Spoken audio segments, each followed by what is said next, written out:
And we are back with a somewhat lively panel, some with gas, some with swamp ass, some with the knowledge of pop culture. Welcome to the shows that made us. And here we have Gary, not Jerry, Keith, not White Keith, and of course, Jace with no face. How are you guys doing today? Where is White Keith? I'm good, man. I'm good. I have no Thanks. idea. We have three people in the chat, and first things first, we got a super chat that is so weird to say from Dadman Walking for $1.99. Great to see you show your talent with topics like this. Well, thank you, sir. I'm glad you had a great birthday yesterday, and for that, you will get a bag of dicks.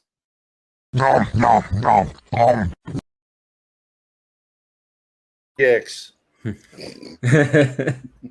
Other than that, how's everyone doing today? You guys, I know you guys everyone's having a little bit of a rough week lately. So, how are you guys doing? I'm all right. I'd like to say that I'm all right.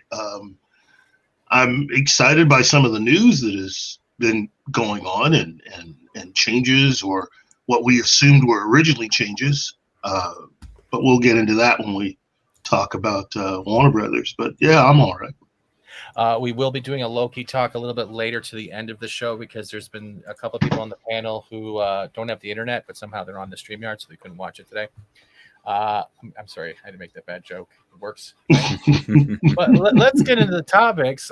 We will have Script join us in a little bit, but we're going to go right to, I hate saying, the CW and Batwoman and Variety and the new Batwing costume. And before I actually do that, I want to blow myself up because technically it's literally the Batwing Nightwing costume with Optimus Prime's head. It's pretty much what it looks like. There you go. Testosterone rollout. You know what? This costume does look a little more closer to comic book accurate. And so I at least have to give them credit for trying to get as close as possible. Although the cowl sucks.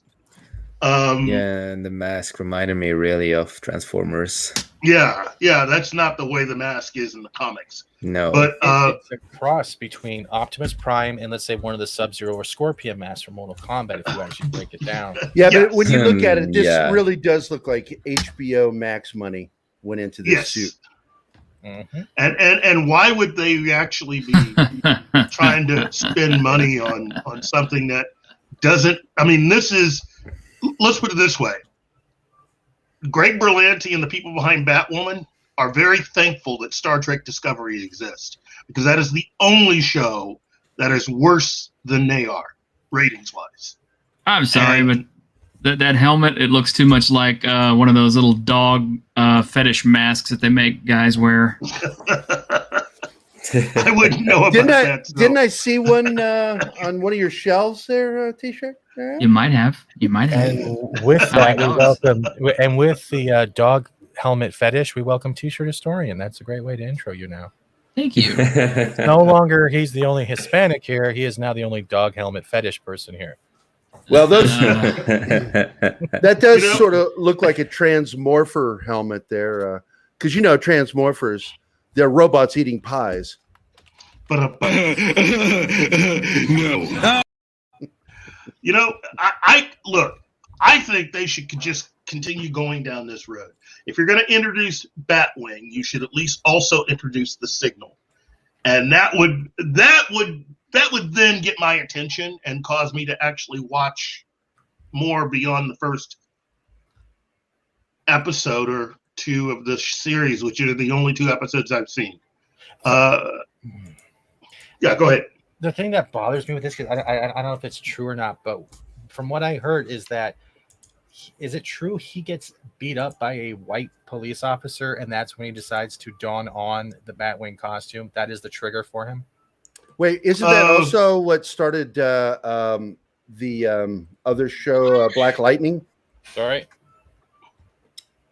I think that's also how Luke Cage and how... it seems like they're using one thing to start everything. That every black man only becomes a hero when a cop fucks with them. It happened also to the Falcon, and it happened to Icon, and it happened to seriously. I'm starting to pick up a theme here. It's kind of starting to be played out. Yes. Look, this is Berlanti, and like I keep telling people, don't get fooled because he's got so many comic book related shows in the air. There you go, Steve. I really don't think he's that big of a comic book fan. Although I will say this, if this show is not going to be immediately canceled, if they are trying to save this show, if Berlanti were truly about trying to do something, he would go ahead and get rid of the showrunner and all the writers. Oh my God. Jesus Christ, dude. I told you. Oh my God. That looks fun. Dude, t-shirt. Look, I'm not judging, okay? Mm-hmm. I'm just saying, how did you come across this originally? And again, you are in a room full of friends. No judgment here. I have fetishes just like anybody else. Okay. Well, I'm just curious. Was this something to do with Grimm? No. Ruh-roh, Raggy. I believe Grimm. I'm pretty sure Grimm is completely heterosexual. Two more for my puppies. I'm serious. That is a fucked up mess, but I want one. Dude, that looks like that's like, you remember how where they what was it? We're let's look at Bedknobs and Broomsticks. You know how they went to the talking animal world like that? Now picture Mortal Kombat, but with the animal characters as the actual. Look him! Oh my God! So you have Dog Sub-Zero, oh my! It's like furry Mortal Kombat. I'm looking. What are you into, T-shirt? Why is this on my screen? I have Finish him. questions that I don't want to know. He just wants the answers. Well, go back to scroll back down to the picture, and you'll see it right there. What am I looking at? Of the mask. Scroll back down to scroll back down on this variety picture. Where you actually see the helmet. Yeah, look at that. With it on him. Come on. I'm literally wearing it. I turned into Optimus Prime. I already showed people this. See, look, it's definitely Optimus Prime. No, not you. Yeah, but I like some of the armor. I like the way it looks, the way they've done some of it. But it's the helmet. It's too big for his head. Yeah, there you go. See the cowl and the head. But the rest is pretty nice. But I'm telling you, man, it's the same thing. All I know is this makes me want to see Batman Beyond as a live action. Yeah. You had to say that, right? Because now I got to do this. Mm-hmm. Oh, yeah. Yeah, it's pretty much looks so it looks so similar. It's actually crazy. Jace looks more like him than Pattinson. Well, I look, for some reason they didn't want to go with the actual headpiece that goes with the costume from the comics. And to a certain extent, I do understand that because it reveals a lot about their face. I mean, especially if they have to recast it later. Yeah, it's difficult to be able to fight crime and remain anonymous with the headgear that they have in the comics, because there's very few exceedingly intelligent black people, even in comics. So you could eventually whittle it down and find out who this is.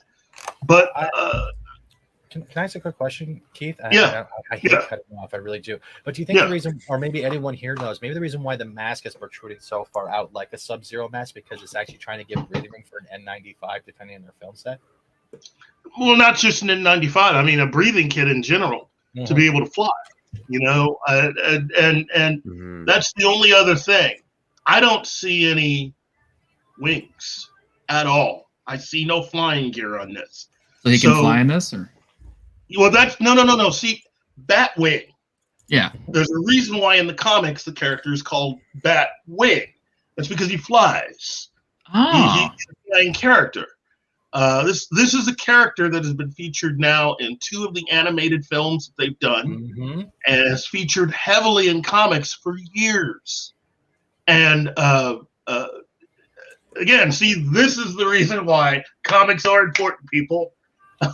Somebody just looked at this character didn't even think about the name and made changes to it and forgot the one thing that gave the character his name. I want to show you something else there too, Stephen, if you'll post it up there. Yeah, sure. It looks an awful lot like another character that I created in 2012. Oh, sorry about that. I had a computer fart. And here we and another one. Remember that one, Keith? Mm-hmm. Yes, I do. I'm still doing that. It is. There is a reason why you would like a mask that big, and it makes sense. Okay, it's just the fact that you obviously have someone that's thinking, but they're not thinking it all the way through with this. Well, it's ballistic. It protects you. It protects your face, because that's why my character was done that way. He's actually wearing Special Forces ballistic armor for the face, and the ballistic goggles. So it always makes sense for that. Yes, but again, if you were to post a picture of what the character looks like in the comics, you'll see what I mean. The thing about that character is that he has been properly trained. He's got a military background. Now, on this show, I've not watched beyond the first 2 episodes, so I don't know how that show's version of Luke Fox. I don't know his background, but in the comics, he has a background in a lot of different things, and he's definitely a character that could easily take over as Batwing. And it seems to me that what Berlanti is doing with this show is that he's trying to ape the current storyline that they have at DC Comics, which is Batman is now no longer Bruce Wayne. The current storyline that they have. Keith, I'm hearing myself again. It's amazing. It's amazing. But now in the comics, there is someone else that has taken on the mantle of Batman. And it's this particular character, if I remember correctly. But he's now the new Batman. Yeah, and it seems like they're trying to mix both of those things. And because there's the comic version, Keith. Well, no. This is the new version that, again, DC Comics seems to have done something, just like with the animated stuff, the recent animated stuff. Berlanti is having an effect of all that stuff. That's the new version. What I'm talking about is the actual Batwing costume. So if you go a little bit earlier. Yeah, you pull it up, Jason. Because I'm tired of getting rejected. I'm not rejecting you. But Jason's actually looking that up though. It looks like they spent a lot of money on it too, though, right? Oh yeah, HBO Max money. Yeah, and again, HBO Max they still have the Green Lantern series that's coming. You know, both of them. So it's not like we're going to completely get rid of Greg Berlanti. I just think that this is either going to work out to where Berlanti's going to have more control and do more things like this, or he's going to have less control. That's the only way this is going to work out. Personally, I don't believe he's going to have as much control as he's had in the past. And I think the best thing that could happen is to shrink the number of shows he has a control of. That way you could concentrate more on putting quality into these shows rather than trying to have as many shows on TV as possible, which is his current problem. I think they need to just go ahead and cancel all of the CW shows, in my opinion. Oh, we need to take Berlanti out. We need to send someone back in time and kill him as a baby. I don't hate Greg Berlanti. I mean, he's a guy that he's trying. This is the older one, if I don't remember wrong. Try to remember. Now, Berlanti has value on other shows. It's the DC stuff is with the 52 one, right? Is that what you're talking about? The 52? That costume that you showed, Gary, is recent. Yeah, no. This is more along the lines of what the costume originally was, but there are other versions since then. Yeah, there's others. That mask is pretty much indicative of what the mask has always been since the beginning. I love the But theme the- that went with this. You know, the whole bat wing. Na na na na na na. Yeah, and he But, has you the know, wings too, like the look, important yeah, parts. he's got the wings right there. Look, And Keith, and hold on, because I want to go back to something you said, which is Berlanti's impact on the comics. We've seen this before because that happened in '66, yes, and Batman the comics began to become more like the TV show. and that Which- was not good. No, it was almost not killed- good. It almost killed Batman as a character in comics. Yep. And again, it's just nothing good comes from when Hollywood actually is making an impact on the source material rather than the source material from which they are able to make money from has The stream impact on what flows Hollywood one makes. way. Yeah. Yeah. So, I hope that they make certain changes and allow certain characters to come in and have an impact. But I can't see them going down this road where Berlanti has some sort of tangential control over how the comics in other areas are handled, especially animation. That Justice Society movie is a bad example of that. That was ruined for me because it is taking so much from Berlanti. The new one we're talking about? Yeah, the new one. Yeah, the new one that came, yeah. Is that it there, Keith, for you?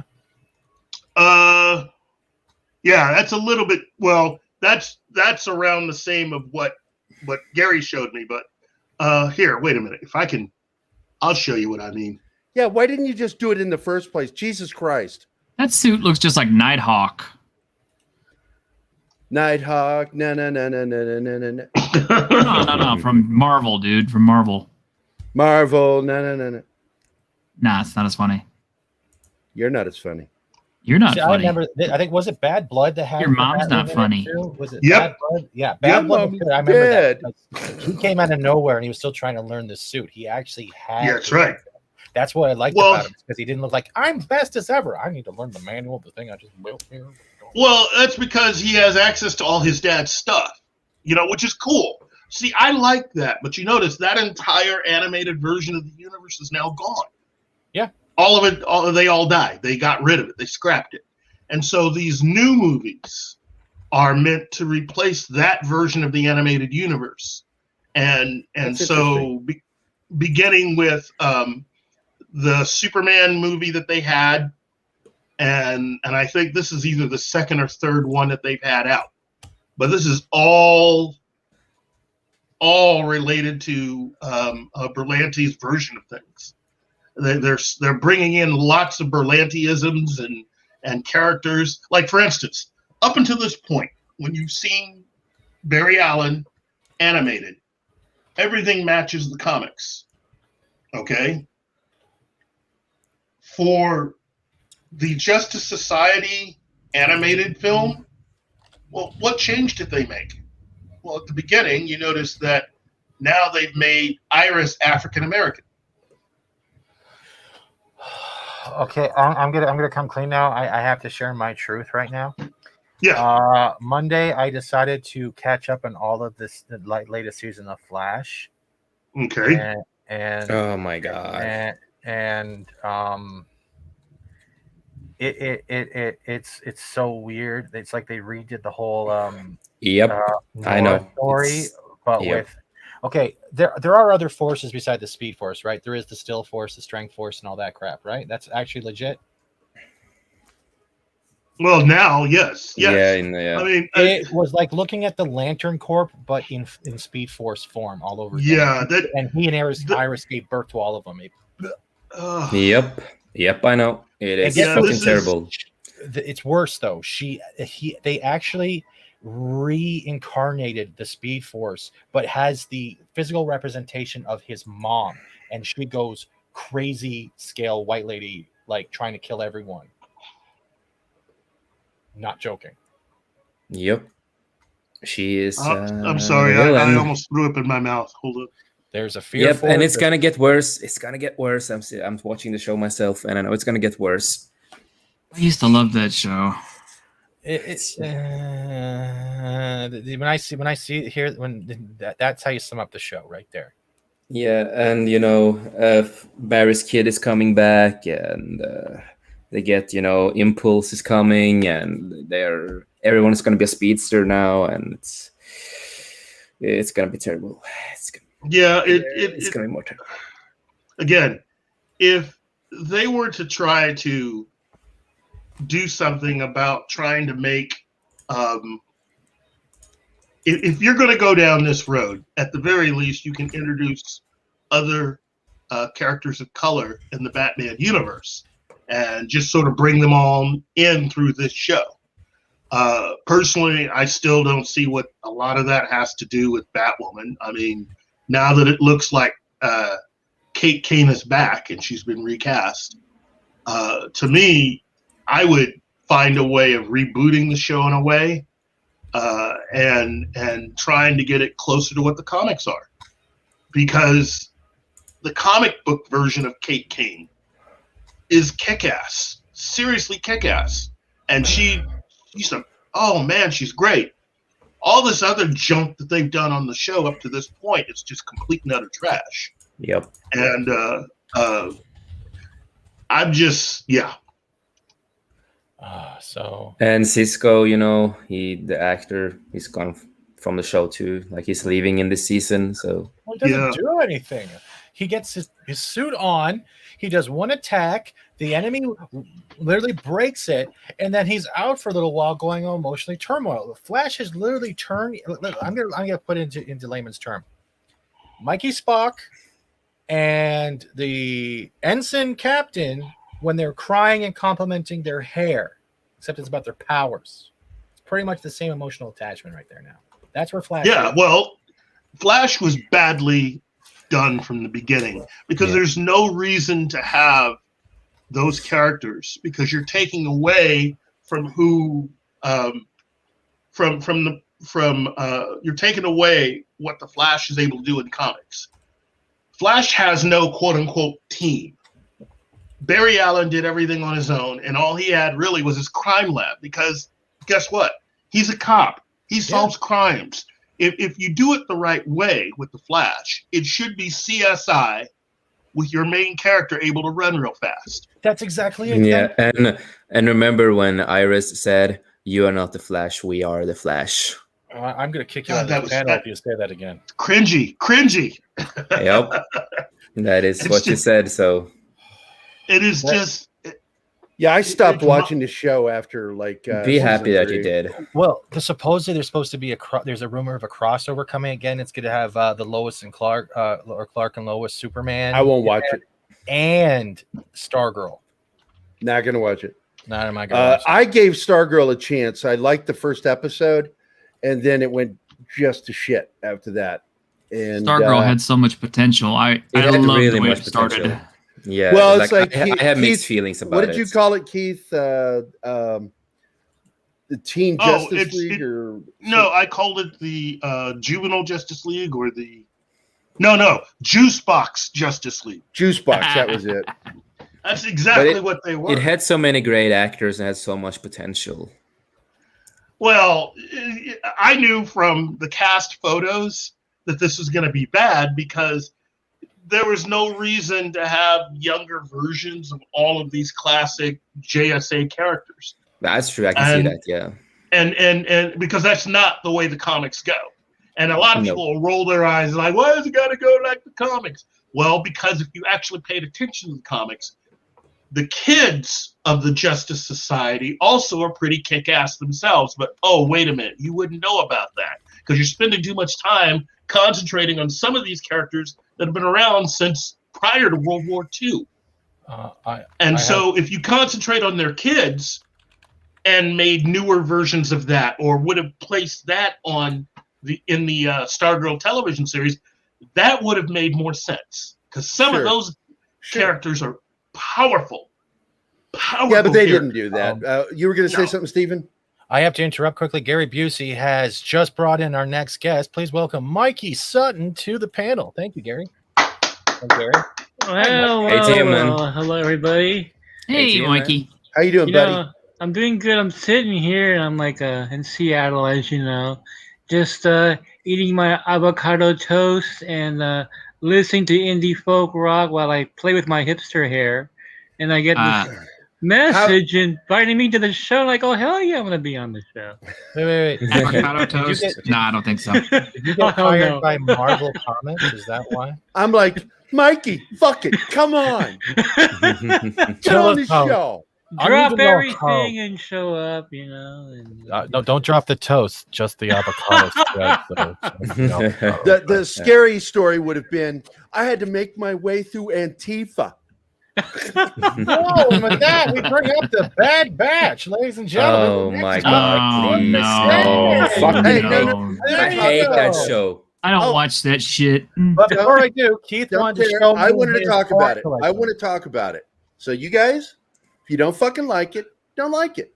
Okay. I'm enjoying it. I'm enjoying the hell out of it because I heard somebody call her a Mary Sue. And I'm like, first of all, she does everything the opposite of what a Mary Sue does. She fucks up constantly, Omega. She constantly creates problems for herself and for others. And she doesn't know how to do shit. She's learning. She's the exact opposite of a Mary Sue. So I defend her character because she's learning. Yeah. And I like that. I like the show. I like these characters. The only character I think sucked was that stupid Jedi that what's his name, Junior played the part of in the pilot episode. Yeah, he takes off running because he's a kid. He's a kid and he's got a grown man's voice and he just sounds fucking weird. Like you weren't even trying. What is that guy's name? Even though I don't, Chico and the Man's Kid. Even though I don't like the show, we can all agree it's still better than the sequels. Sure. Yeah. Well, watching saying much better than the sequels. Look, Filoni does a good job. Can you guys stare at that for a minute? Thanks. No. Hi, Script. Welcome in. Oh God, Script Doctor's here. I'm out. No. Scriptimus Maximus. We're looking at Batwing here, and hey, as soon as I'm done with Midnight's Edge, I'll visit your little show. And it's Tim Fox who are the new Batman. I am not highlighting that name, CJ. That's a forbidden name in my chat. Okay, this is Batwing, and this is the Signal. Two black guardians of Gotham City. Named after objects that Batman uses. Question? There you go. Do you think letting your race be known is a bad idea as a superhero? Oh, guys, if you're trying to hide your identity. Hold on. Stream Elements. I have to cut you guys off. Just added $50 to the waistline, Mr. and Mrs. Dadman Walking. That should go towards your birthday hangover. But thank you both. Thank you. Love the work that you do and love to support the channel. Tech chair or whatever. Congrats again on the monetization. And yes, we all know karate. Thank you, Dadman. Eventually, you'll get the money for that operation. And with that, I will give you the Hamada.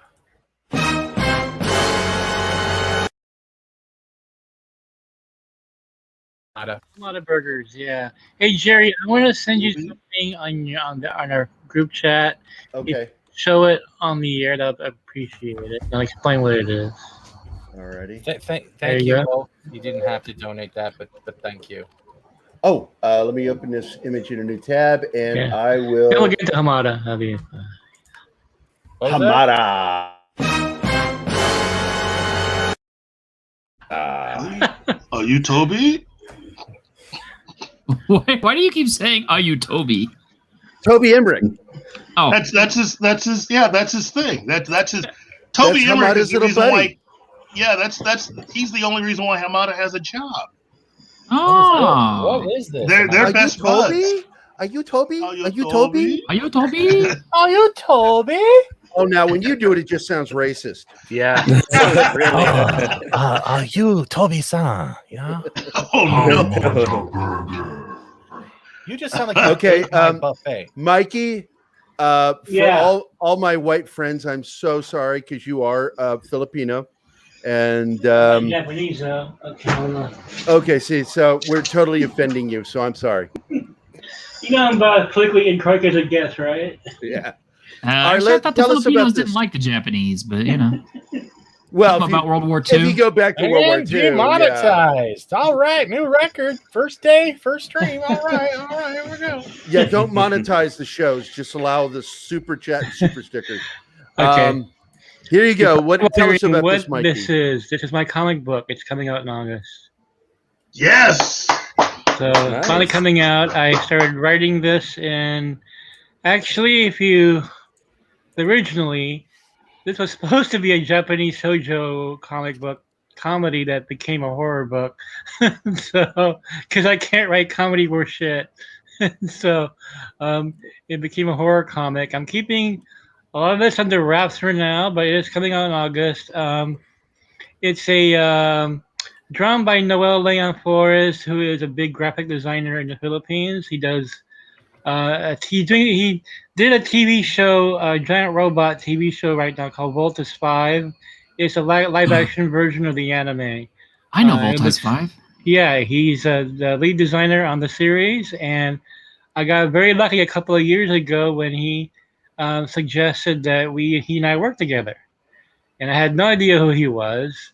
Then he started sending me his artwork, and I'm like, God, this guy is really good. And at the time, I was writing a comedy, and it just changed so much because discovered an actress in the Philippines named Kate Valdez, and she inspired that character, and in fact, it's modeled after her. And while we were talking one day, she told me she is a big fan of The Chilling Adventures of Sabrina on Netflix. And I'm like, why am I doing a comedy? Let's do a horror comic book. That's my natural style anyway. And so, make a long story short, it's finished. The script and the art is finished, and it's ready to go in August. And we're going to do a big promotional blitz when it's out. Are you self-publishing or what are you doing? Yeah, I'm self-publishing, but I'm getting offers, so many from film and TV. So can't talk about that, but it's very, very interesting where this is going. I'm very excited about it. I mean, Jerry, you've been a comic book writer yourself. I mean, artist yourself. You lived a dream. Yeah, you lived a dream. I've been a comic book fan. It's a nightmare. It's a nightmare. Yeah, being a comic book fan since 1978 and finally doing this at the age of 53 is, like, wow. A late bloomer. Why are the tits on your? I just see man tits on your screen there, Jerry. I'm very proud of you, man. Thank you, Keith. Thank you. Living your dream is the important thing, and you're putting out more positive stuff and really cool stuff. I try, man. I try. Yeah, it's Mr. Positive, except when it comes to Warner Brothers, because there's so much shit going on in that organization, and of course, we're seeing that now, right? I've discussed this on your guys' show for like over a year now, all the crap that's going on there. And so no one is really surprised they got sold. AT&T's like, fuck this, we don't want it. I can't wait to actually get my hands on that. Or we should actually have Mikey, and when you get the things going, and just do a premiere here if you wanted to, and just show some of the I can't wait, dude. It looks great. Thank you so much. Thank you. Nice. It's I originally started writing it, then I had a stroke.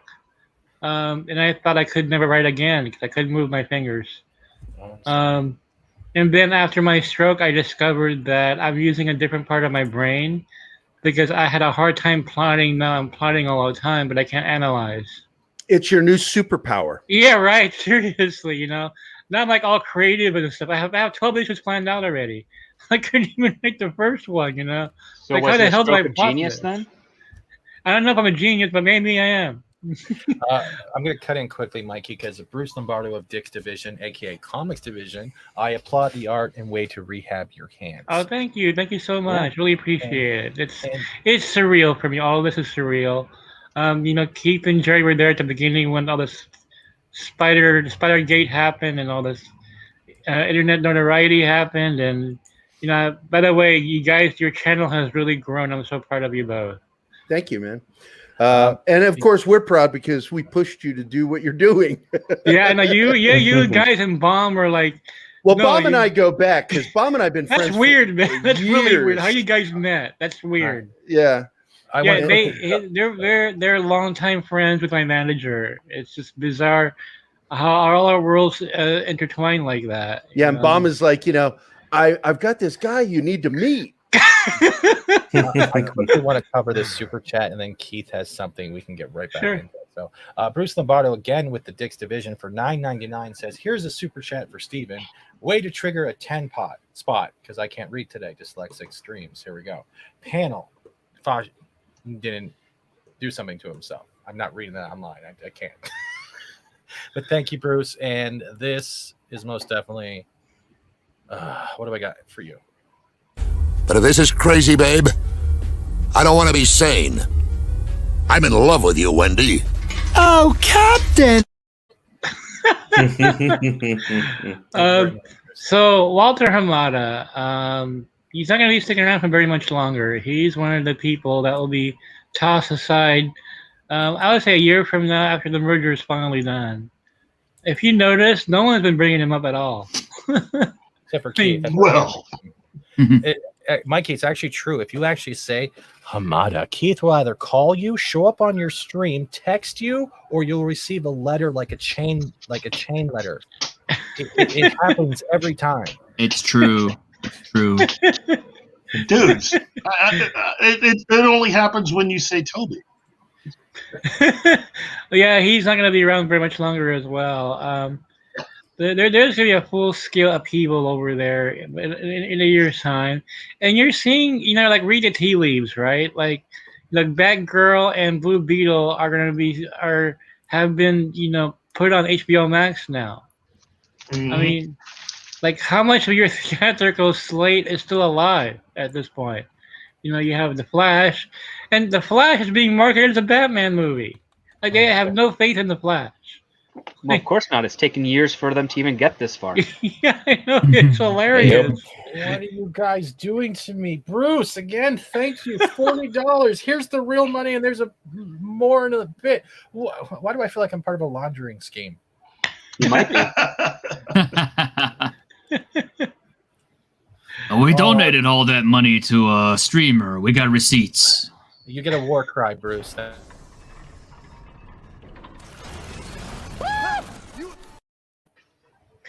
Yeah, soon Hamada's going to need a super chat to keep afloat from losing his position there.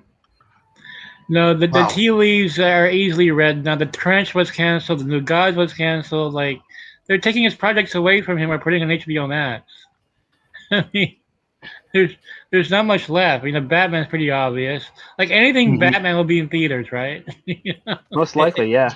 Is it true though that they were actually shown the film and everything has to change except the fight scenes because it's that bad? There's no character development, no character chemistry, all that stuff. Is it really No, that's not true. Actually, I'm publishing a full report on that tomorrow. Here's the thing, okay? Do you trust the taste of Warner Brothers? No. That's the question. Because I tell you right now, the executives love the movie, but do you trust their taste? That's the question. Okay. Definitely not. So Warner Brothers hasn't had taste in decades. There you go. So yeah, I'm publishing a report tomorrow. The executive said that you guys are gonna gag when I say this, but this is what they said. Now this is why I'm asking you guys: do you trust their taste? Because they said that Robert Pattinson is the best Batman since Michael Keaton. I'm out. Y'all have fun, Gary and John. So these people have clearly not seen many Batman films or iterations there being. Listen, Robert Pattinson is a great actor. I mean, he is. He is a really good actor. Like, I don't know. I mean, for them to make that comparison, it's like, well, I mean, Michael Keaton was a pretty good Batman, but a lot of people liked Christian Bale. A lot of people liked Ben Affleck. A lot of people love Kevin Conroy.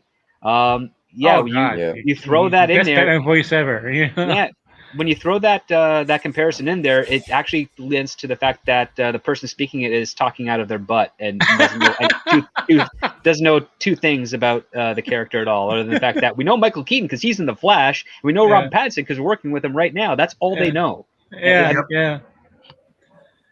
Personally, I think Ben Affleck's probably my favorite of all the Batman. I love think Ben yeah. Affleck too. physically, as I a love physical Ben Affleck. force, he's incredible. Well, I wanted you to see know, more of him. You know, They need to plug Well, up that cleft chin of his so he looks more like the comic. I think personally, given the way that he looked at the end of the Snyder cut, yeah, you know, he looked good. I mean, he Yeah, looked. I mean, he yeah. He slimmed looked down, fantastic. but he looked real good. To me, that's your point to start a Batman film. yeah, That yeah. right Yep. there is the point to go because he's in good shape. Mhm. I mean, he just looks good. Yeah, I think Looks the guy. pretty good. He's like I 50 think- now, right? So Yeah. But he doesn't need to be that big anymore. He can do Dark Knight Returns Batman. It'd be awesome. You know. oh, he's in too Yeah. good of shape for Dark Knight Returns Batman. That's true. Yeah, Yeah, he's true. good at it. Shit, yeah. But he could be Batman now. You know, a little closer to Mhm. the Batman the animated series Batman. Yes, Uh, yes, very much so. But He's got the if they grit. went ahead and just created a Batman family type universe and surrounded him with a whole bunch of these Batman characters, I think that would be the biggest thing you could do because the story possibilities emanating from that would be immense compared to all the previous men who have held the role of Batman. Because then you wouldn't quite need just him. You could follow, say, Robin or Red Wing, or you could follow Batgirl, or even Batwoman, or the Signal, or any of these characters, and have a great time. How Well, I about think once you Twatman? start expanding the Bat family beyond 4 people, that's when it gets convoluted and messy. Well, that's why I they need to think- come up with a Yeah. new character named Twatman. I think Quick thing, Bruce. He's a I have complete mine, twat. as do the rest of these gentlemen. I believe they also have mine, so that most of them are mods. They can throw their mines link in the chat for you. You know, here's my question: Why haven't we seen Clayface yet? Like one of the greatest villains ever. Oh, I know, Man, right? where's I want to Clayface? see Clayface Come too, on. man. Oh, he's too hard to Man do. That's been Wait. great. No, I had a perfect pretense for this for a story and how to do a Clayface thing. Mm-hmm. You know how they do the scenes where it's showing the first person view and it's the eyes opening, but it's groggy and foggy with the light in their eyes and everything. That's all happening. And you see a man's the body staggering, walking towards it, and he sees his reflection, but it's Batman. But the whole movie is actually not, it's Batman, but it's actually Clayface who's taken on the form of Batman, not realizing it. And by the end of the movie, he starts seeing that he's Clayface the whole time.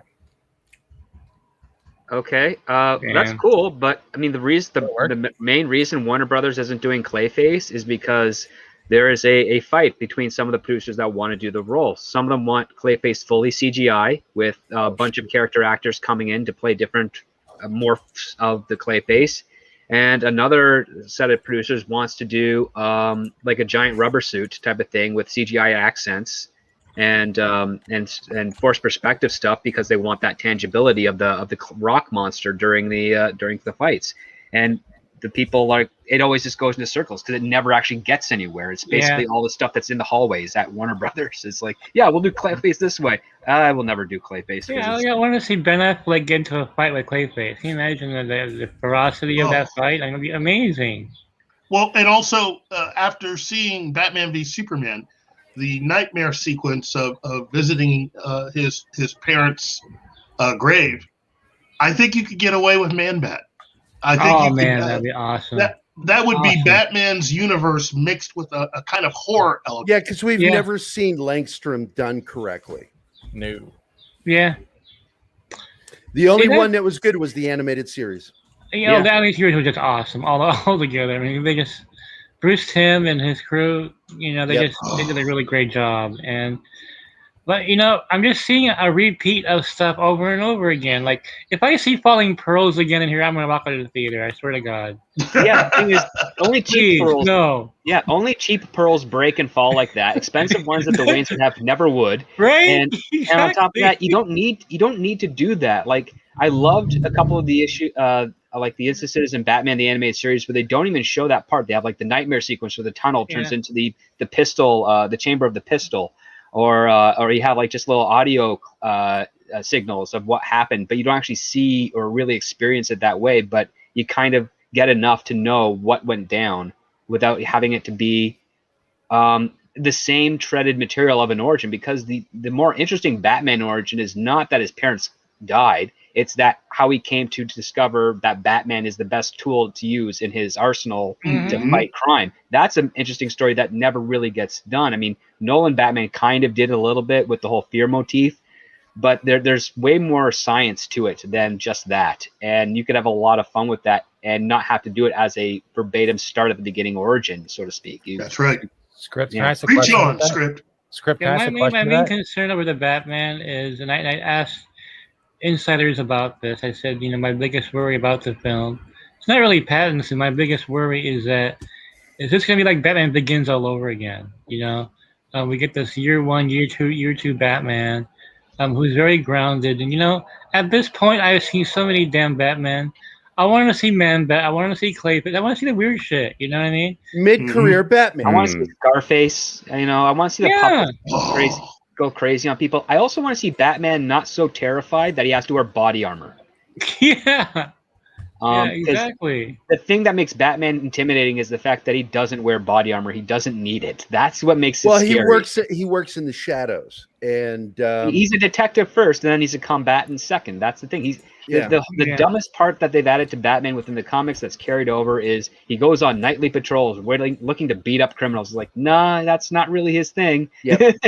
He's looking for like the source of the crime and putting a stop to that. And if he finds street crime on the way, he'll stop it. But it's mostly he's got a bigger mission at hand. Who are the villains here? Riddler and Penguin. Like how many times are we going to see those people? Give me a proper Mr. Freeze. Yeah, I want like real new villains, which we haven't seen before. He's got a great rogues gallery. Oh my god. He has, in my opinion, the best rogues gallery, right? I mean, kind of you got Joker, you got Clayface, the list goes on and on. Yeah, but if you pay attention to the movies, there's only a handful. Yeah. Oh, like Rupert Thorne's storyline would be great. Like the one mobster that tries to get a couple steps ahead of Batman. Yeah. And we still haven't seen a proper Bane. No. Nope. Yep. Nope. Quick question from Bruce here. Do you think Rosie O'Donnell should play Clayface? In the Robert Pattinson version, yes. Yeah, why not? She can play like the TV talk shows version of Clayface that he takes over.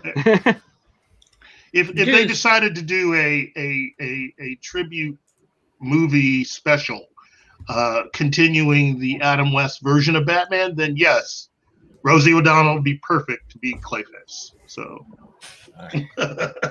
Hey guys, I gotta go. I got a call here I have to take. Okay.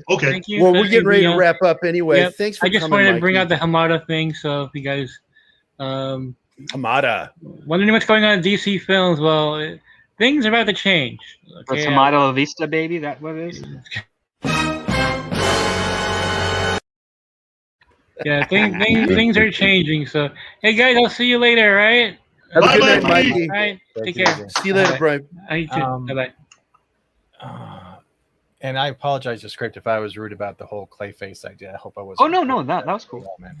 But Gary wanted to talk about. I just wanted to, go on again about the show's actually pretty good if you give it a chance. Really? It's just an extension of Clone Wars. Filoni's writing it the same way. Mm-hmm. He's not overdoing it with the Kathleen Kennedy girl power thing. There are women in it, but they're characters that we already know. And the only new one is Omega, and Omega is not a Mary Sue. She's the exact opposite. And she fails, she screws up, but she's got a mystery behind her of why was she made. And I'm curious, why was this? Why is she different? Why was she created there on the I just forgot the name of the lab where she's made the planet. I haven't watched it, but I have a question. Is she to breed with Boba Fett? Is that what they're trying to do? I don't know. I don't think she is. I think she's a different clone. Can I ask a question? I don't know if my mic is quiet or not, but what I wanted to know is, do you think they're trying to pull like a Baby Yoda-like kind of mystery to her? Oh boy, it's not. No, All right, cool. It has a different feel to it. She is trying to learn. She's shown skills that they were shocked by. That she has combat skills, even though she's never been trained. Clearly, this is programming that was put into her. But she sucks at it too, because she can't shoot a bowcaster worth of shit. I think I have a theory as to how they can make a major change after Kathleen Kennedy is gone, to be able to add Omega into the entirety of Star Wars. That would allow them to also kind of almost align to the Disney sequels, but in a different way than even Kathleen Kennedy wanted, which is Omega could just be a version of Captain Phasma, an early version of Phasma. That could make sense. Mr. Buckcrack with the 99 poop emoji, thank you for being the first person to crap in my chat. And with that, you can have a... Wrong. 100% real fruit juice, I swear to God. You can have a bag of dicks. Big bag of dicks. And we have another one, and it is from Bone, a 149 super sticker, and it is a goddamn hamburger. God damn it. Hamada burger. Burger. Are you Toby? Thank you. What's the burger association with Hamada? I don't get that. What's the burger part? It's like Whataburger, but it's Hamada burger. Wow. Yeah. Whataburger. I don't get the burger either, but What's the ham? Hamada ham. Wouldn't it be like Hamada cheese sandwich? yeah, that's T-shirt. You better got than stabbed. Fremunda cheese. Whoa. Well, I've always said, that the gentleman that worked on G.I. Joe and designed all the G.I. Joe characters for the comic and cartoon, Oh my God. they should have put his name to a sandwich. I never thought I'd have a grown Larry man. Hama? A Hama sandwich. Yeah, Gary, can you read this for me? Because I've never thought I'd have a grown man ask for this before. Stevie's. Yes, I'll take one bag of dicks supersized. There you go. Consider yourself choked, Dad, man. And we have another one. This is that's for the panel. Zach's for $5 Canadian. Congratulations, Steven. Would a Red Hood show work? Which Red Hood? Yeah. I'd That's enjoy the it. question. Like, I think both versions could. Like, if you had a Red Hood that's just doing a criminal enterprise within Gotham City, that would be fun. Yeah, because there would be so many things you do mysteries with, like who is the Red Hood? Yeah, like is the it really whole one person or is it a series. Yeah, rotating spot? Exactly. You mean kind of like they did on Gotham? Oh, the way they did on Gotham is terrible. And for that question and answer, you get Milkshake brings all the boys to the bar. My life is better than yours. Their life is... And What the hell was that? That's nothing better than the Steve. GW. Yeah, that's me. That's my real It's persona. Steven Drag. Yep. Yeah, that's me in drag. I actually just brought a Yeah. That's it. Jason I Todd. knew it. Says I knew Jason it. Todd. Oh, God. But yeah, Jason Todd one would be good. Him taking down the mob. I think a Robin television series would work because you could have all of the different Robins. You could keep the whole Just thing not rolling. done by Berlanti or Jeff Johns. Yeah. Please, Jeff God, Johns. no. Oh, you could do the Chuck Dixon run where Robin is sent away to learn and train. Yes, that was great. Yeah, that was my first introduction to his take on Robin. Was those issues? Those are fantastic. They were there is- also some of the best selling too. Yep. Because the one thing that I keep talking about with DC and Marvel, both Kevin Feige and Berlanti, their choices for the versions that they pick for the movies, TV shows, etc., are always the ones that sold the worst. Imagine Well, it's that. trying to revitalize, that brand, so to speak. And And the rights are also cheaper. two things first. Dadman Walking says, I always like Green Lantern, but could they ever make a good version? And how? Aren't they? TV Not in the- until we kill Jeff Johns. Whoa, Oh, okay, God, whoa, no, whoa, whoa. no, whoa. No, we're not going to okay. kill him. Leave Yeah. him alone. Oh, It's I'm fine. sorry. I'm sorry. I meant drag him out and leave him in a desert. Oh, At no, this whoa, point, whoa. Oh, I meant buy him a cheap lunch so he has to go to the All right, bathroom and is in there forever. Before we go on to the next topic, anyone in the panel wants to change their name to Not an Alibi, please do it now.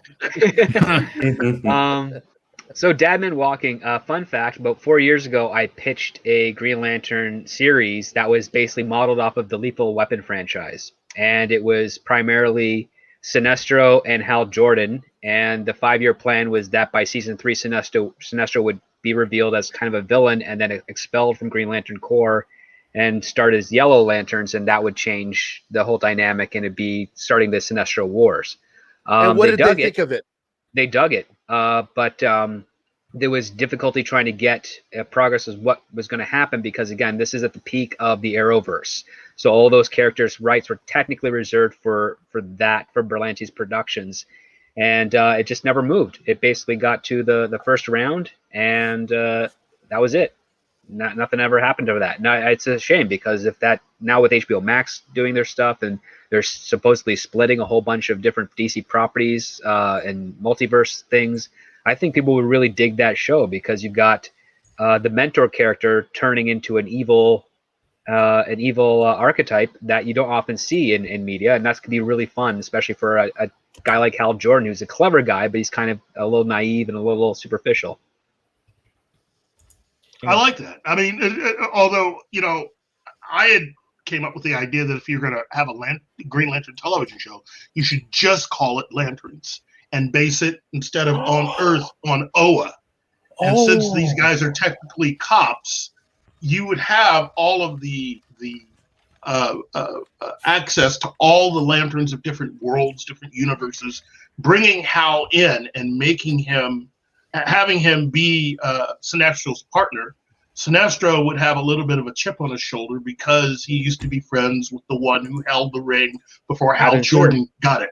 Yeah, they were best friends, and so Sinestro's teaming with Hal would start out as animosity, would grow into kind of a mentor type relationship, and he'd begin to soften up a bit.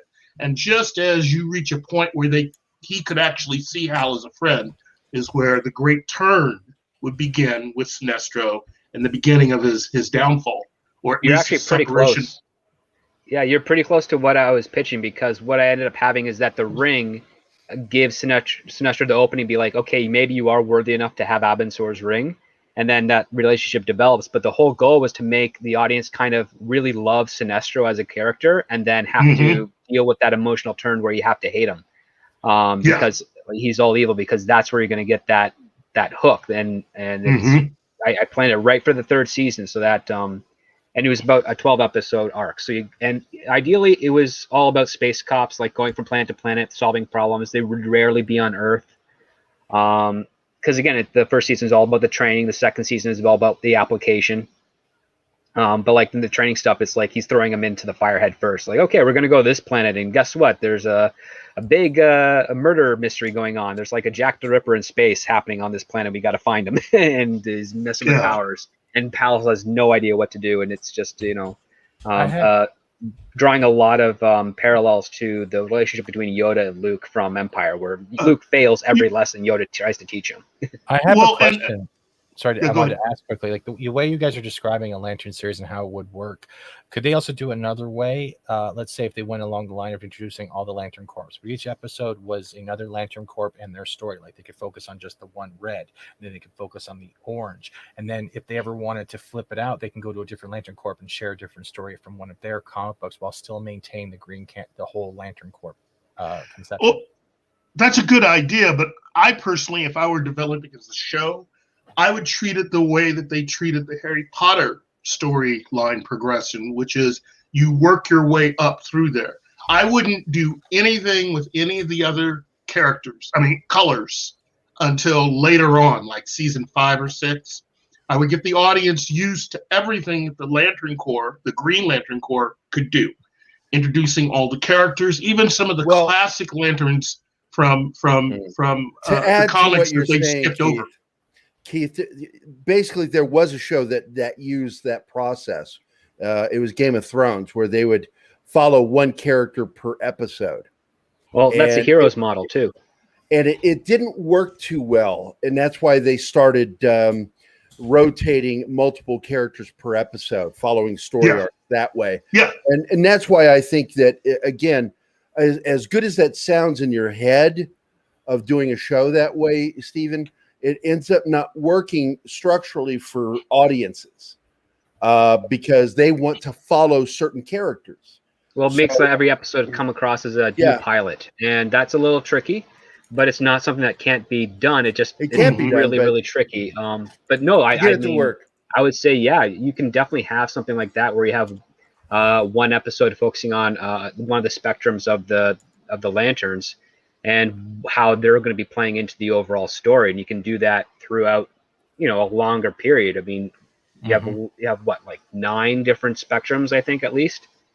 Yeah, but each one that's have a still, storyline. Yeah, that is still a little much. I mean, look, the Green Lantern universe is a big one, and there are characters that over time that have been lost or have been pushed into the background because Hollywood, mainly Warner Brothers, they don't want to invest in that. There are characters, for instance, when it comes to Jon Stewart, a lot of people have forgotten that Jon Stewart actually was in a relationship with another Green Lantern, the love of his life, and she came from another planet. She was a Lantern herself. They had a lot of adventures together, and over time, especially with this recent generation of Green Lantern fans who have only known Jon Stewart based on his appearance in animated form, while that's cool, a lot of you guys aren't going back to read those stories, so you don't know what I'm talking about. There is a deeper story with a lot of these characters that Hollywood has completely missed. Jon Stewart is not someone who is all about Earth and wants to stay on Earth. No, he's a guy that, because of his race, when he was introduced, he wanted to go to space. He wanted to represent humanity and show the best of humanity. And being a black man was part of it. And the way that they wrote him in the Justice League series is almost antithetical to how the character was really created and introduced. Well, they made him more soldier than anything else. That bugged me. Yeah. Well, and I don't mind making him a little more of a soldier. I'm just that whole, I want to be on Earth because I have to protect my neighborhood and the people. And look, it's great. He's a leader, but he wanted to be out in space. And for someone that would eventually, I had. Oh, sorry. Go ahead, Keith. Sorry. No. I was just going to say, for what would eventually happen to that character, Jon Stewart really is the most important Green Lantern in history, but not for the reasons that if all you've been doing is looking at everything in recent years in the characters, you have no idea why. He is the most important character because of him, the Green Lanterns still exist. There was a storyline where basically all of Green Lanterns everywhere were going to disappear. They were going to die out. And Stewart took it within himself to become the living embodiment of all of that. Oa, the Guardians, and all of the powers of the Lanterns were inside him for at least, they kept it like that for at least a year in the comics. And because of that, Jon Stewart really is more of if this were the Matrix, Jon Stewart is a combination of Neo and Morpheus. He is a true believer. He is the consummate Green Lantern, and he actually knows way more than any other Earth Green Lantern about how to use his power ring effectively. And that gets left to the side every single time people try to develop something like this, at least in recent years. He is a complex, deep character, whereas Hal also is a complex, deep character for different reasons. You play up the political aspect of both characters, but in that so much as that Hal is one of the first out and proud conservative Republicans in comics. Jon Stewart is definitely a middle of the road. I wouldn't say he's a Democrat, but he's more of an independent. And then you have Guy Gardner or Kyle Rayner? Which one? Guy Gardner. Kyle Rayner to me is still the new kid. I'm sorry. When you hear the name Guy Gardner, it takes me back to a conversation when Keith and I couldn't remember his name. And my girlfriend, who never remembers my wife, couldn't remember a fucking thing if you ask her, pipes up in the middle of our conversation. Guy Gardner," and we're like, "Holy shit! Not only do you talk, you actually knew something." Well, Guy Gardner also is a great character, because to me, if I were developing a series, I would eventually develop that dynamic. How Hal and John are friends. How John is also friends with Guy Gardner, and Guy Gardner likes John. But how Gardner and Hal are not friends. They don't hate each other, but there's an animosity there a little bit. Well, Gardner's the insecure of the Lanterns. Yeah, he was. Well, he was. And the three of them together have an interesting dynamic. You know, they have shown the rest of the Lanterns that not only is Earth ready to be out there in the universe, but these three have done so much to help the Green Lantern Corps, where Hal is like the ultimate hero. He really is the hero. He's like Han Solo in that he'll go through and jump into whatever many times without thinking. And John is just the living embodiment of what a Green Lantern should be. And then Guy Gardner, well, he's Guy Gardner. He's a human with a ring, and he's proud of that fact.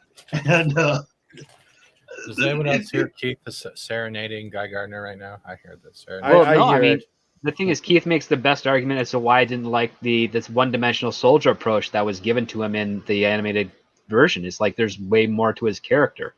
I mean, when you're going to do someone that's a soldier character, you got to remember a soldier's more than just a soldier.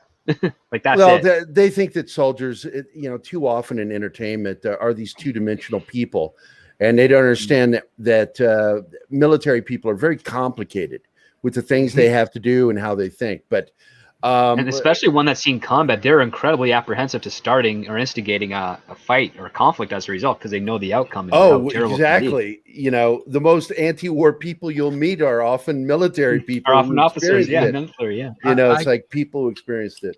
I did have a question. If T-shirt or Jace, do you guys have any thoughts on this or any type of questions? Because I want to keep you guys included. Sorry.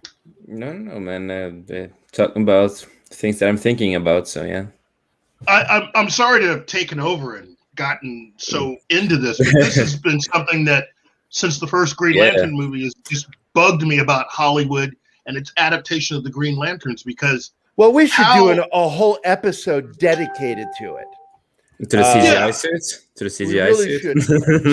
Not to the CGI, but to the history of Green Lantern and where we are today with Green Lantern. Can we call it Green Lantern and ode to Ryan Reynolds' bulge? Thank you, DC Comics. In doing it like that, we're also giving some credit to Greg Berlanti, who also helped write the script for that film. That's terrible. This is, oh my God. The only thing I Campbell liked couldn't fix it as a Sinestro. director. That's bad, man. Sinestro was pretty good in it, though. It's Mark Strong. You have a really good actor with Mark Strong. Mark Strong, to me, is one of the best character actors right now in Hollywood. How this guy made it this far without becoming a Bond villain. Hell, he's one of the few actors that I know that he could have been Bond and a Bond villain. He could have been. He's that good. And I just we got a question. We got a question. There it is. And that was a Jeff Johns creation, as I recall. He was from Oglu, and he was an Agent Orange, is what he was called. That right? Yeah. Well, yeah. Was he an interesting character? Because I don't remember much about him. I don't remember much. I mean, look. I like Jeff Johns, contrary to what people may think. I think Jeff Johns would be perfect to help out with DC Comics in its current form right now, get it back to glory. I mean, as a comic, not as entertainment, but comic. Yeah, but he wants Hollywood glory. That's really what motivates him. And so he's unable to see what I think is really in my opinion, his best destiny. He could become the new Stan Lee in reorganizing DC Comics in a proper way to get it back to where it should be and move it forward. But since he's decided to just chase the Hollywood money, which again, that's on him and he can do whatever he wants, he's finding it rather difficult to move forward with a lot of things because he continues to do that. It isn't logical, in my opinion, but And with that, I'm going to do a slight interruption. Bone with the $4 super sticker of a Shiba dog gifted me a large bone while bowing respectively. Thank you. And for that, you get this. Captain Murphy. Hi. Hi. Now, sir, why do you think I should choose you to father my baby? Huh? Thank you, Bone, for that super sticker. Hey, I don't know if we're going to be wrapping up here, but I need to get wrapped up here. What are we doing? We are going to fade out with a little bit of Loki talk because it is in the title. We need to cover at least some of our feelings without spoilers on the episode that dropped today, this morning, last night, something. Without spoilers. Oh my god. I am going to just point out that despite logic issues and plot issues that bug the crap out of me in two scenes in particular that I won't bring up, I enjoyed. Fuck God, man! How can you not enjoy him? Tom Hiddleston? Yeah, Hiddleston is just so much fun to watch, Mm-hmm. and I love Owen Wilson. I enjoyed their rapport in the show. I thought some of the stuff was heavy-handed, but overall, it was enjoyable. Dumb at certain points, and we're starting to delve into Marvel's bad sci-fi ideas. Yeah.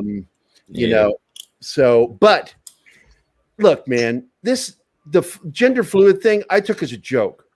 I really did, because it's fucking funny. Because he can be with his, what is that spell called again? Script. He has an illusion spell. Yeah, Like and he can be a woman or a man, including their genitals. Well, it says sex on the thing, not gender. So it doesn't say gender; it says sex. And your joke earlier in our private conversation was maybe he just likes fluids. Yeah, maybe he likes oil with his sex. Yeah. Josiah RTR with the $4.99 super chat says, "Congrats on the monetization. Thank you. It's hard to catch streams with my new job." Well, screw that. Congrats on your new job, man. That's Definitely. right. Good job. A lot of things, man. Good Congratulations. job. But I will say this about the show is it's like pizza. Even when it's bad, it's pizza. It's good. So it's tolerable. People who get bent out of shape about what Feige's doing, look, man, he's been doing this really early on. That it's clear that he's not really going for legacy characters. He's going for the newer versions, the ones that I don't know why he's fixated with, the ultimate versions that basically didn't sell. Part of the reason why the comics industry started tanking. But for some reason, he's fixated with using those. Maybe it's the woke aspect. I don't know. But either way it goes, that's what we've got. And I think he does a halfway decent job of mixing the woke with the good. But either way it goes, that's what we. And this is for Josiah. I love you, I love you. Hey, who's got? But I agree. We're not going to spoil this. We'll wrap this up quick because I know Keith has to go soon. I did watch it, and I'll say straight, there was something missing for me on it. It didn't feel. I know it's not our Loki we remember by the final of Endgame, because it's supposed to be the Loki that escaped during Endgame. But I can't attach myself to that character in a weird way. I don't know what it is. I was stopping it halfway through, then watching a 20-minute Crowder video, then going back to Loki, and I was perfectly fine with that. So I'll give it another chance by the second episode, but I have a gut feeling because of the whole WandaVision probably too also keep me on the protective. Yeah, WandaVision had some good stuff in it, but mostly it was just meh. It was about an hour long, wasn't it? Well, they vary in time, and that annoys me. Yeah, I like a show to be 45 minutes or 22 minutes. Make up your damn mind. Mm-hmm. Don't do 34 minutes, 37 minutes, 44 minutes. Come on, man. All right. Anyone else have any thoughts? Well, I watched it. I told you my whole view on it earlier, and yeah, I love Tom and I love Owen, but I did not like this the first episode. At least I I despise it. Sorry, not sorry, but that was my side of it. Way to shit all over my statement, Jace. But that's just easy, plain, no spoilers. I just thought the whole story and everything just was a waste. I've never been a big fan of what they are going for right now. It's not what I want to see. Phase 4 is not going to do well. No, and well, some of the humor, some of the scenes were really good, but a lot of the other stuff just it turned me off, man. I just want to turn off the show. I just no. But we will see what happens in the second episode. It might go up, it might go down, so we will see. Gary's giving his thoughts. Jay says, Keith, you haven't seen it yet. That's why we're going the non-spoiler road, and we'll try to maybe catch things up next week when we do the next episode. T-shirt, any thoughts? Hadn't had a chance to see it yet, so can't really give any. And that is 2 for we will hear again next week. Or by we Saturday. should do a review. Let's do a review episode. I'd love to. And now we have the man, the myth, the legend of subtle fat jokes, Script Doctor. Well, with Loki, I was kind of disappointed with it. The only thing that fascinates me is something that was brought up on another stream, where how WandaVision was the exploration of like chaos and out of control, and this one here with the TVA is all about maintaining control. So you've got that dichotomy, and I mean, I feel like this is going to be this is going to be the other part that plays into, I think, significantly with the Doctor Strange and the Multiverse of Madness aspect. Yeah, time travel, very, very touchy thing to do in story. I don't recommend it unless you absolutely know exactly how you want it to play out. And here, we have already seen from Infinity War and Endgame that, yeah, they don't know what they're doing with time travel, and they kind of really dug themselves in a hole. And Agents of S.H.I.E.L.D., I would say. They also did. Oh, gosh, don't even get me started on that. Yeah. But yeah, they shouldn't have done what they have done, in my opinion, but they have, and now they're using these shows to, I guess, kind of course correct or make it worth something for an event film. So yeah, but I mean, they don't really, they haven't nailed how to do TV yet, or short form storytelling, at least in serial form. So yeah, we've already had 2 strikes. This looks like it's going to be a 3rd strike. That's about all I have to say on that. Yeah, Disney Plus is going to be in trouble over the next year. They're going to have a lot of trouble. Between the Gina Carano crap that cost them subs to really putting out shows that aren't really wowing the audiences. It's true. We're at the point now where it doesn't matter which studio is giving us the content. We only hear Disney, and when we hear Disney, we hear about all the stuff that's either enraged us, affected us, or we've just been modified by the way their double standards and hypocrisy have been going for the past year. So Disney is no longer a brand; it's a toxin. If you think about it, they are their own symbiont. They're a parasite, yeah. That's about right. And with that, if you guys have any projects you have coming up you want to share before we close out, we know Keith has to go. I want to keep it under under an hour and 18 minutes. Dyslexic English is still working great in Canada. But let's start with you, Jace. Anything coming up? Not at the moment. So not much to talk about. Have to see. Trying to do an after show at some point. So that's it. An after show? You mean like from one of the shows we're talking about? One of my shows. That I have 2 shows. Like I have the podcast show and I have the after show. That's me with no co-hosts, and I have the guests and stuff. And we debate more. We go more hardcore on stuff. Since the podcasts are a little bit more softer than the after shows that I do. So yeah. You do it in Norwegian, so it's like more hardcore. Yeah. And yeah, I can say this. I'm going to try to get an interview with a friend of mine from Suspiria, black metal band. I talked with him yesterday, it will be. And I'm going to try to get him on the channel and interview him and talk about martial arts because, he had been under Ted Wong, Stefan Nikander, and Jeet Kune Do and stuff. And, he's a black metal guy who is really known in Norway. You know me, I love talking martial arts. And metal. black metal. Yeah. So yeah. What the fuck, Steve? Sorry. So that's all I have on the plate. Oh, That's awesome. next time you'll slip in some porn, I guess. Just like a floppy dick. And next up, we'll go around the clock. Gary, anything coming up? No, it's still down. All right, cool. Thank you, Gary, for that lovely Bruce moment.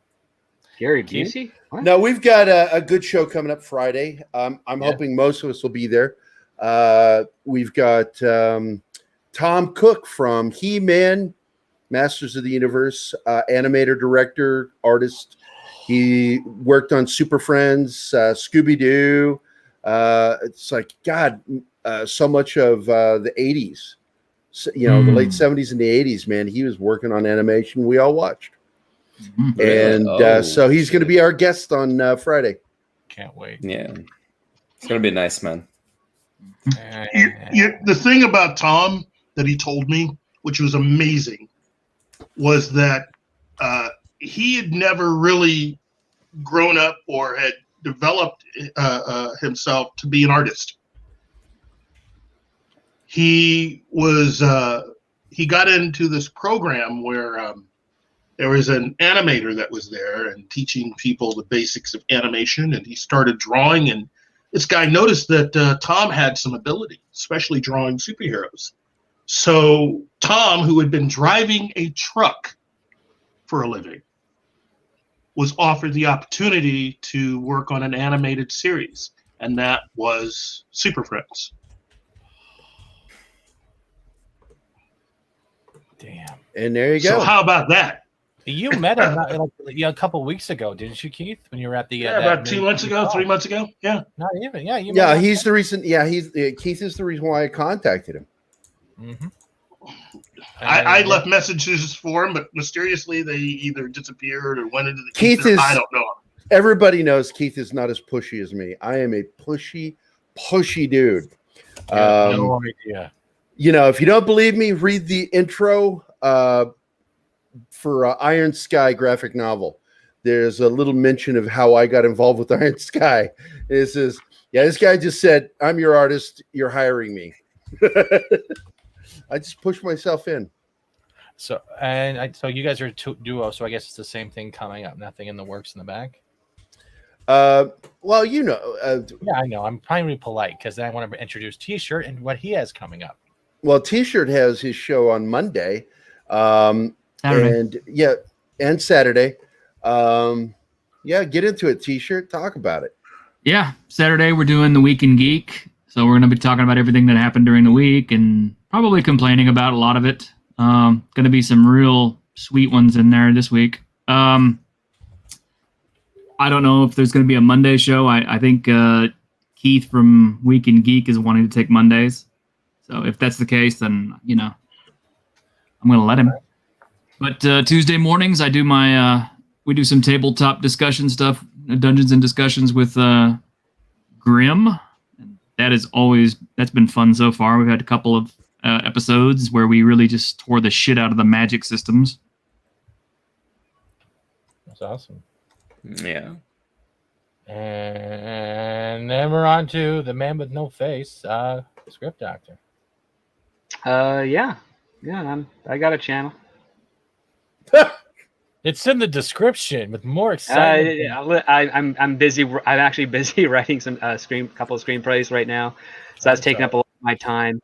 In fact, in like 5 minutes, I gotta take a phone call, and so yeah, it's been a hectic period for me. But I'm happy to have been able to stop by and chat with you guys. And for anyone in the chat that is not subscribed to Bat Steven Seagal, please do so. And everyone else on this panel, you will enjoy their content thoroughly. Especially when you're yelling at 12-year-olds at 10 o'clock in the morning. And Keith and I would like to give a shout out to our dear friend David Frizzell, Drew, who lost his brother yesterday. Our condolences. And he died young, James. And it's so sad. It's like we've had like people dying. It's like so close together. It's just been a rough couple of weeks. And I don't know if this was related to how we lost our friend Brendan, But Brendan was a good friend of Keith's. I was very friendly with him. I liked him a lot. He's the reason why I kept going to VisionCon. And now he's gone, and we don't know who's going to run VisionCon now. But we'll be well. Hopefully, all of us will be hosting VisionCon this next year, because we'll have you guys on. Still, my condolences. It's not easy. A lot of love and good, warm thoughts. Okay, guys, knock it off.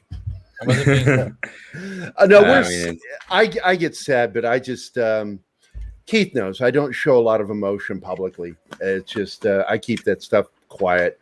But I love my friends, and it sucks that we've lost people, and I feel bad for Drew right now because that was his best fucking friend. And Drew's been a guest on Pop Culture Minefield, and we're going to have him back on here this summer when he's feeling better. And with that, those in the chat, I hope send your prayers, send your good vibes, good wishes, whatever you like. We are going to close the channel out. The show is done. We are going to be back next week, as well as on Friday, and then on Monday. And Saturday. I need to sleep, man. I need to sleep. And with we'll be back every day. And if everything goes well, I will be hosting the lunch table for the foreseeable future for this month. If they do make it in time, we will have the director and one of the actors of Bucketheads, the fan-made Star Wars series. So yes. Ooh. Yes. That'll be this Friday, 12 noon, the same lunch table time. I'm going to wrap up because my mouth is arguing with me. Thank you for coming. Y'all been great. Thank you for the donations. See ya.